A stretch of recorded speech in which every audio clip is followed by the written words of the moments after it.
Nah, Bapak Ibu yang diberkati oleh Tuhan, hari ini saya akan berbicara dari Kejadian pasal 21 ketika peristiwa Hagar dan Ismail diusir, dan kelihatannya agak kasar ketika Alkitab memberikan judul Hagar dan Ismail diusir. Mari kita lihat Alkitab kita di dalam Kejadian pasal 21 ayat yang ke-8 mulai sampai dengan nanti ayat yang ke-19.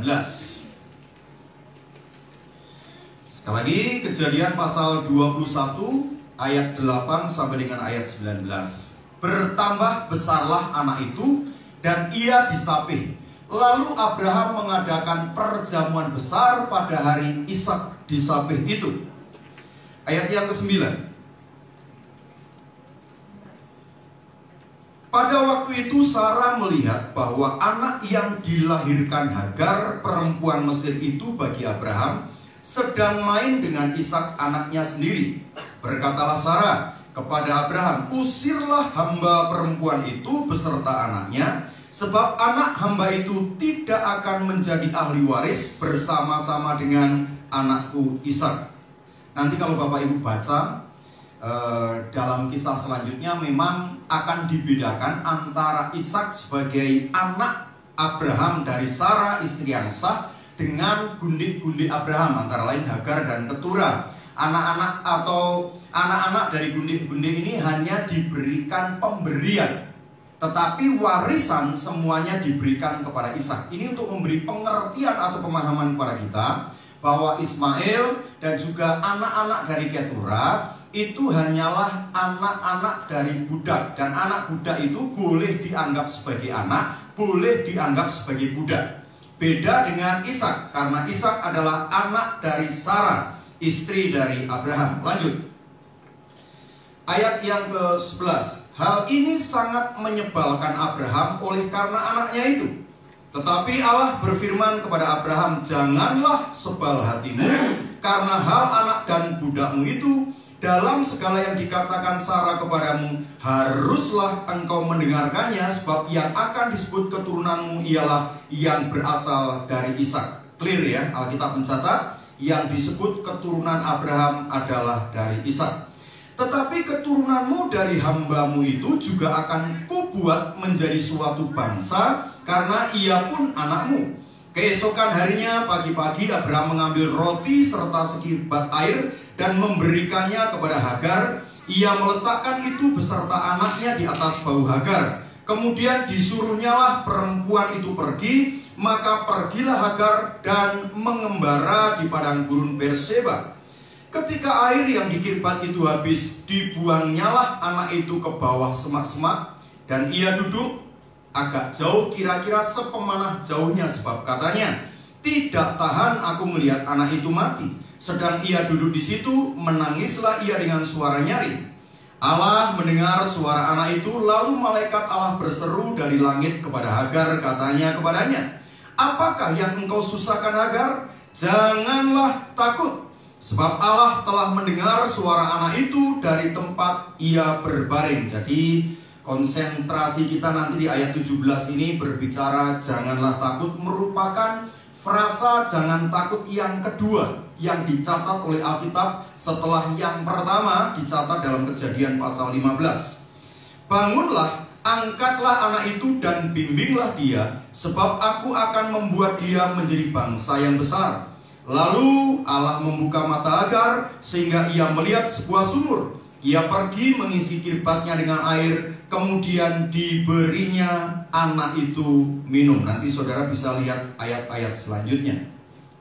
Bapak Ibu yang diberkati oleh Tuhan, ketika peristiwa Hagar dan Ismail ini dicatat oleh Alkitab, ada banyak orang yang mengalami kebingungan karena Alkitab memberikan catatan bahwa anak itu ditaruh di punggung Sarah. Dan kelihatannya kalau kita belum memahami, maka kelihatannya ini adalah anak kecil. Apalagi Alkitab memberikan catatan ketika air dalam kirbat itu habis, lalu ditaruhnya di semak-semak, anak itu nangis, dia tidak tega melihat anak itu mati. Lalu kemudian Hagar pergi sepemanah jauhnya agar tidak melihat anaknya mati karena kehausan. Nah, kalau kita melihat rentetan seperti ini, kelihatannya Ismail itu masih anak yang kecil. Tetapi kalau kita melihat keseluruhan Alkitab, ternyata kalau kita lihat dalam ayat-ayat awal dari pembacaan kita tadi, Alkitab memberikan catatan bahwa Ismail sedang bermain dengan Ishak, adiknya, yang sudah disapih. Nah, kira-kira ibu-ibu, kalau nyapih anak itu usianya berapa kira-kira? 2 tahun. Betul ya? Kira-kira 2 tahun. Nah, di Israel tradisinya 2 atau 3 tahun itu disapih. Seperti layaknya kita, anak-anak disapih pada usia seperti itu. Jadi usia Ismail itu dilahirkan ketika Abraham usia 86 tahun. Sekali lagi, Ismail lahir ketika Abraham usia 86 tahun. Abraham memiliki anak yang namanya Ishak, usianya berapa tahun? 100 tahun. Artinya ketika Ishak lahir, Ismail usianya berapa? Abraham kan 86. Ismail usianya berapa ketika Ishak dilahirkan? 14 tahun. Lalu ketika adiknya itu disapih, waktunya 2 tahun. Kita hitung paling cepat 2 tahun. Berarti usia Ismail berapa tahun? 16 tahun. Itu anak kecil atau anak remaja? Kira-kira maknya sanggup gendong nggak? Halo, sanggup gendong nggak? Nah, ini para polemik ngomong begitu. Nggak masuk akal ketika ayat itu ngomong Abraham memberikan roti. Coba kita lihat ya, ayat yang ke-14. Ini yang menjadi polemik bagi para kritikus yang sebenarnya tidak memahami. Keesokan harinya pagi-pagi Abraham mengambil roti serta sekirbat air dan memberikannya kepada Hagar. Ia meletakkan itu beserta anaknya di atas bahu Hagar. Apa artinya? Meletakkan roti dan sekirbat air serta anaknya di atas bahu Hagar. Apa artinya? Punggung. Digendong. Kuat gak kira-kira? Sudah roti, ada lagi kirbat air. Jangan saudara pikir kecil ya. Itu isinya bisa hampir segalon air loh itu. Lalu kemudian masih anaknya usia 16 tahun. Kuat gak kira-kira? Nah, ini yang membuat mereka ngomong, mana mungkin Alkitab tidak masuk akal. Nah, mereka lupa Alkitab ini kan juga penuh kata kiasan. Contohnya, seluruh harta keluarga dan adik-adikmu sekarang aku serahkan di bahumu. Apa maknanya? Apa maknanya? Tanggung jawab diberikan kepada anak yang dipercaya. Atau ketika Sarah sebelum memiliki Ishak, kan Alkitab memberikan catatan sudah mati pucuk. Apakah Sarah memiliki pohon sehingga disebut mati pucuk? Enggak, itu kiasan. Sudah menopause. Jadi apa maknanya di atas bahu Hagar? Hagar diberikan kepercayaan penuh oleh Abraham untuk bertanggung jawab terhadap kelangsungan hidup Ismail. Ya, paham ya? Jadi kalau ada orang yang nanti ngomong itu gimana Alkitab tidak masuk akal, dia yang tidak masuk akal. Karena tidak memahami arti kiasan. Nah, lanjut. Nah, Bapak Ibu, masuk ke PowerPoint sih. Alkitab memberikan catatan dengan sangat jelas bahwa Hagar dan Ismail diusir oleh Abraham. Dan itu mengesalkan hati Abraham. Dan kelihatannya kasar loh. Anak kok diusir. Kalau sekarang kita memahami dengan kondisi sekarang, itu tidak masuk akal dan sangat kasar. Tetapi pada zaman dulu jangan lupa, Hagar itu siapa? Hagar itu memang istrinya, tetapi jangan lupa dia adalah budak yang diberikan oleh Abimelek. Sehingga seorang budak itu bebas diperlakukan apa saja. Jadi sekali lagi tadi saya sudah sampaikan, anak budak itu bisa diangkat sebagai anak. Tetapi meskipun itu anaknya, kalau dia tidak suka sama anaknya karena dari budak, dia bisa dianggap sebagai budak. Jadi tidak ada urusannya kalau seandainya Ismail dijadikan sebagai budak oleh Abraham. Karena pada waktu itu memang settingnya seperti itu. Nah Bapak Ibu yang diberkati oleh Tuhan, next. Kalau kita melihat yang terjadi di dalam peristiwa ini, sekali lagi, kadang kita tidak ngerti. Ini kelihatannya kasar. Tetapi jangan lupa, Tuhan memberikan sebuah janji kepada Abraham bahwa anak yang diusir itu, Ismail itu, akan dijadikan sebagai bangsa yang besar. Nah, yang jadi persoalannya begini, kalau seandainya Ismail itu nanti menjadi bangsa yang besar, Ishak juga menjadi bangsa yang besar, lalu dua-duanya hidup bersama-sama dalam satu tempat, maka tidak mungkin. Karena Ismail selamanya akan tetap di bawah Ishak. Karena Ishak adalah anak Sarah, istri resmi dari atau permaisuri dari Abraham, sedangkan Ismail itu anak dari gundik atau budaknya Abraham atau budaknya Sarah. Bayangkan kalau Ismail terus-menerus bersama dengan Ishak, maka Ismail akan terus-menerus menjadi budaknya Ishak. Tetapi Alkitab memberikan catatan, Sarah ngomong gini, usir anak itu, aku nggak suka dengan dia. Nah kelihatannya suara perempuan, suara istri kadang-kadang kelihatannya kasar. Tetapi ada kalanya suara istri itu merupakan suara profetik dari Tuhan. Katakan amin. Katakan amin. Haleluya, banyak yang gak berani.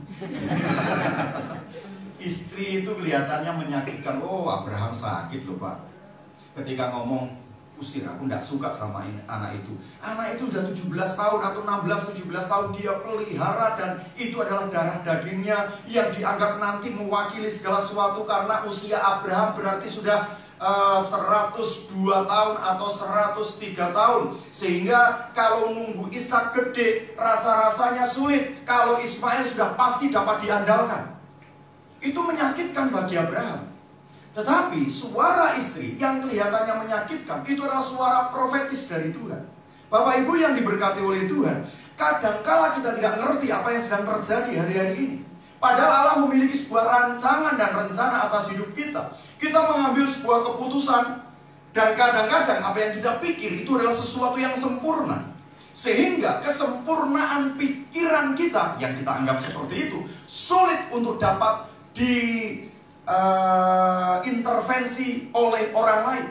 Dan ketika Allah mengintervensi apa yang kita anggap sempurna dalam pikiran kita, membuat kita terhentak, kaget, lalu tidak jarang kemudian kita menjadi kecewa dengan satu situasi yang terjadi dalam hidup kita.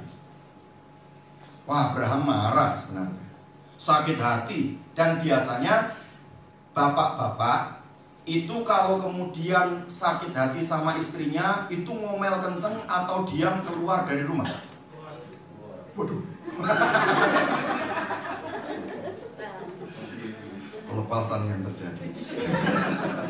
Nah biasanya bapak-bapak nggak mau ribut, betul ya? Halo bapak-bapak, biasanya ribut atau nggak mau ribut? Nggak mau ribut. Kalau nggak mau ribut, apa yang bapak-bapak kerjakan? Keluar. Asalkan, saya ngomong nih ya, asalkan meskipun kecewa, jangan sampai kecewa. Halo bapak-bapak, meskipun kecewa, jangan sampai kecewa. Kecuali saya punya 3 orang cewek lain, 2 mahasiswa, 1 SMA. Mantap kali. Jadi keluarga saya paling ganteng. Karena tidak ada saingannya, kecuali kalau saya punya menantu sebentar lagi. Dan saya bersyukur punya anak perempuan, karena banyak orang yang berkata, iya perempuan lagi. Saya punya anak perempuan, bersyukur, karena sebentar lagi tinggal nunggu sinamon. Ya, orang Batak tahu, kalau yang lain nggak ngerti. Nah Bapak Ibu yang diberkati oleh Tuhan, Abraham marah. Makanya ketika marah dia nggak ngomelin istrinya. Dia keluar dan sambil membatin, apa-apaan ini anakku. Tetapi Tuhan berkata, apa yang dikatakan istrimu itu benar. Dan kemudian Alkitab memberikan catatan, karena Abraham dijanjikan menjadi bangsa yang besar, Ismail anaknya pun akan menjadi bangsa yang besar. Sehingga ketika Ishak dipisahkan dengan Ismail, maka Ismail berkuasa di tanah Haran dan lain sebagainya, nanti menjadi tanah Arab, dan Ishak berada di tanah Palestina hari ini.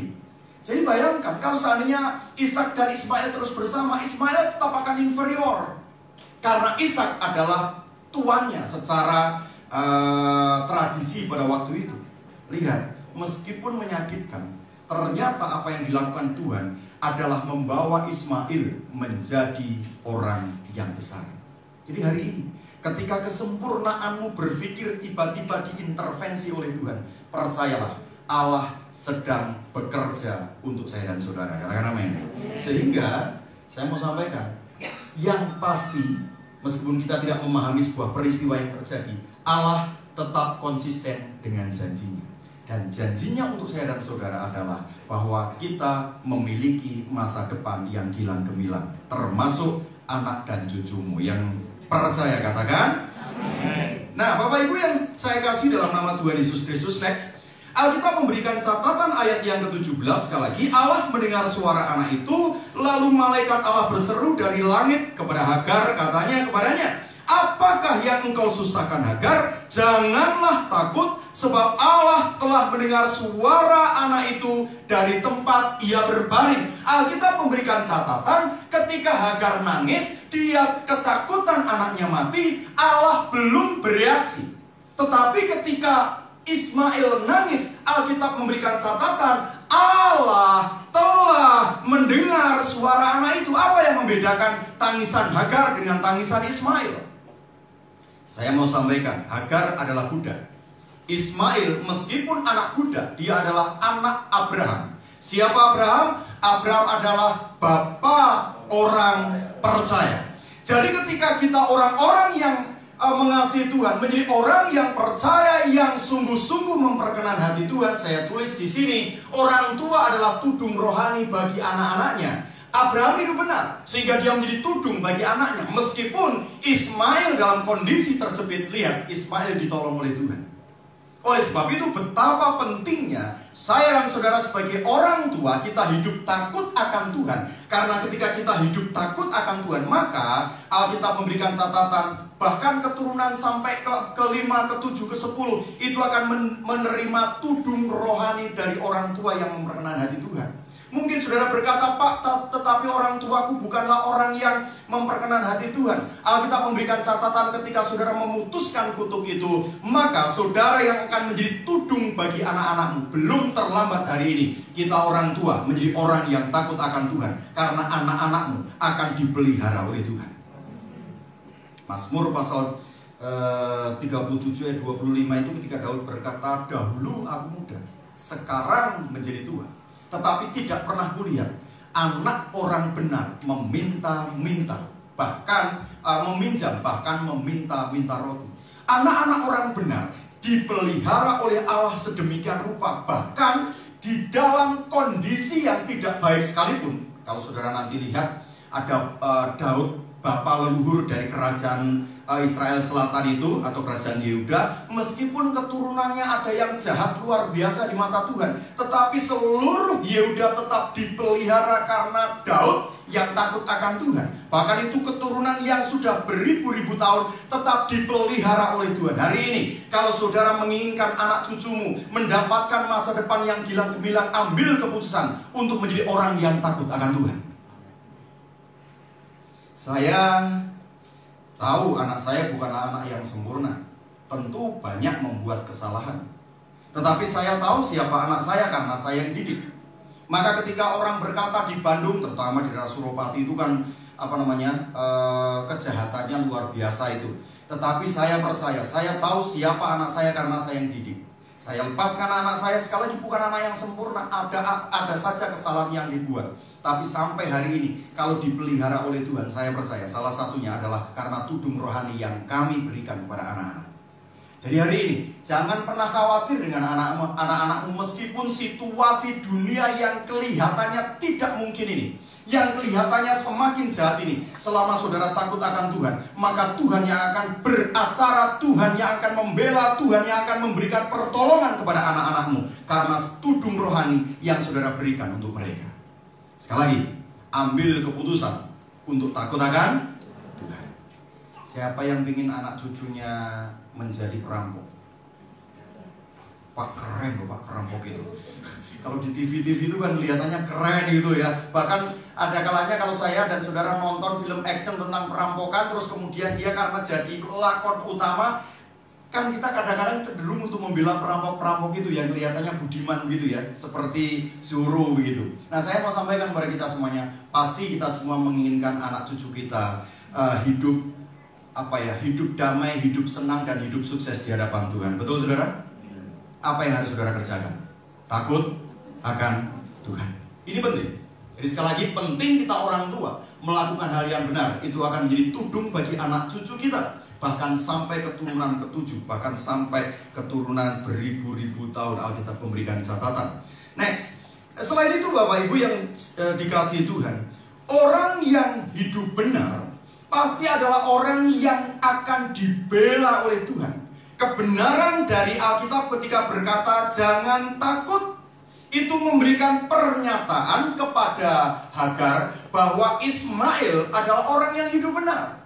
Kita akan berpikir Ismail itu hidupnya berantakan. Itu kan karena kita benci dengan orang-orang yang yang selalu memojokkan kekristenan. Saya mau kasih tahu, Ismail itu anaknya siapa? Anaknya Abraham. Selama 16-17 tahun dididik oleh Abraham di rumah. Tentu dididik untuk takut akan Tuhan, dididik takut akan Yahweh. Dia dididik sedemikian rupa untuk memiliki hidup yang benar. Dan saya percaya Ismail, meskipun dia kemudian diusir dari keluarga Abraham, tetap adalah anak yang benar.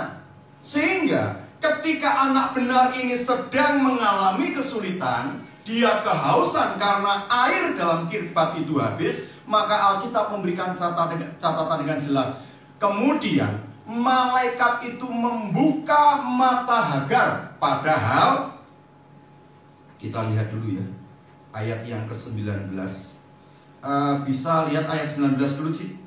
Atau saudara yang punya bawa HP atau bawa Alkitab bisa buka Kejadian 21 ayat 19 biar bisa menikmati pembacaan kita ini.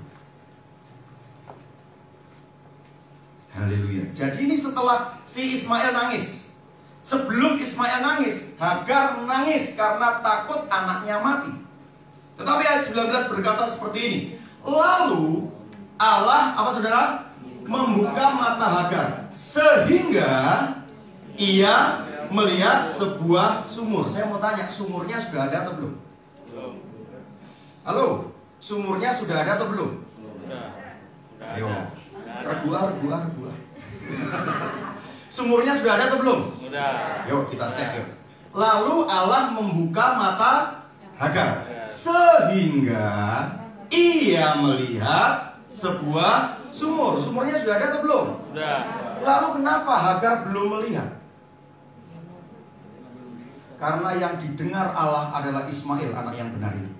Hagar mah budak. Apalagi dulu, zaman dulu perempuan itu enggak dapat hitungan, sudah perempuan budak lagi. Sedangkan Ismail anaknya orang benar yang pasti dididik secara benar. Begitu Ismail teriak, lalu kemudian malaikat turun kepada Hagar dan berkata, lihat ada sumur di depan. Sebelumnya tidak ada.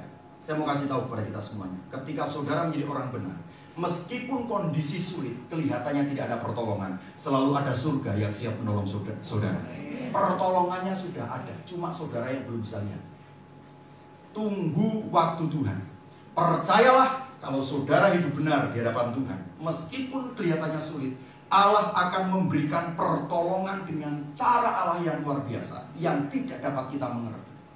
Mungkin hari ini Bapak Ibu yang saya kasihi, saudara dalam kondisi yang terjepit, dipaksa keluar dari zona nyaman. Bahkan kadang-kadang ada di antara kita yang dianggap tidak rohani, sehingga ketika kita berbicara tentang hal rohani, orang berkata sok rohani. ketika kita berada di tengah-tengah orang-orang yang merasa dirinya rohani kita diremehkan, atau kita berada dalam sebuah pergumulan yang kelihatannya pintu-pintu tertutup. Tetapi kalau saudara adalah orang yang benar di hadapan Tuhan, percayalah selalu ada pertolongan meskipun hari ini belum saudara lihat. Jadi sekali lagi, Hagar belum lihat, sumurnya mah sudah ada. Hagar belum melihat. Setelah Ismail nangis, maka Alkitab memberikan catatan, Allah mendengar suara anak itu. Jangan remehkan tetesan air mata orang yang benar. Karena Alkitab memberikan catatan, tetesan mata atau air mata orang benar ditampung di kirbat oleh Allah. Jadi hari ini ada kalanya saudara harus hancur hati di hadapan Tuhan ketika kondisinya kelihatan tidak dapat menolong saudara. Tetapi percayalah, pertolongan Allah selalu ada. Sebab tangan Allah tidak pernah kurang panjang dalam menolong kita. Telinganya tidak pernah kurang tajam di dalam mendengar setiap doa-doa kita. Tetapi yang menghalangi itu bukankah dosa-dosa kita. Dan ketika kita melakukan dengan serius, kita memperkenan hati Tuhan, percayalah, pada saat itu Allah akan berkata, yes, saatnya aku akan memberikan pertolongan. Nah, kemudian Bapak Ibu yang diberkati oleh Tuhan, saya mau sampaikan juga, ketakutan itu berbahaya untuk saya dan saudara. Sekali lagi, ketakutan itu berbahaya untuk saya dan saudara, karena ketakutan itu akan melemahkan iman kita. Kita menimbulkan rasa khawatir. Sekali lagi, kenapa kita bisa khawatir? Karena pikiran kita itu, kita menganggap sempurna. Apa yang kita pikirkan itu yang terbaik. Sehingga ketika Allah intervensi, membuat kita kaget. Segala sesuatu yang kita pikirkan, yang kita anggap baik, yang kita anggap sempurna, itu berbahaya sebenarnya. Karena tidak memberikan ruang kepada Allah untuk memberi pertolongan kepada kita. Bukankah kekhawatiran kalau kita bikin daftar itu bisa panjang? Keluarga bisa membuat kita khawatir. Anak-anak bisa membuat kita khawatir. Lalu sekolah bisa membuat kita khawatir. Kondisi hari ini pandemi, katanya ada varian baru yang namanya Omikron. Itu bisa menakutkan kita.